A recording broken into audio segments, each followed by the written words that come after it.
I'm the Genius Asian.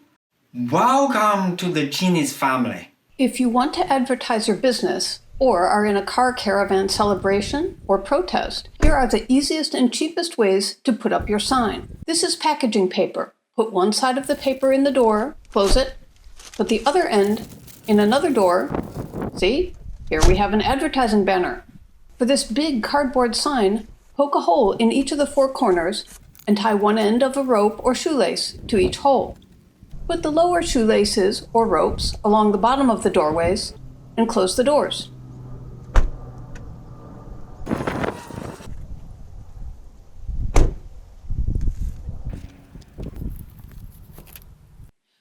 Lower your windows and put the top shoelaces or ropes into the windows.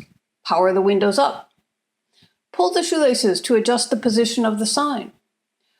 Obviously, you must keep those doors closed and windows rolled up. If you want a window rolled down, you may open the doors slightly instead. Put the shoelaces over the top of the door, then close the door and tie a knot to secure it.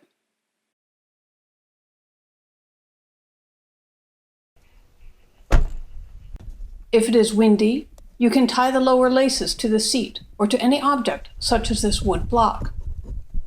Finally, although it may seem quite unrelated, this same technique can be used in winter to avoid ice on your windshield. So check out our other video, which discusses that topic. Share this with people who you know that need it. Leave your own genius tips in the comment section below. Don't forget, I'm the Genius Asian. Subscribe for more useful videos.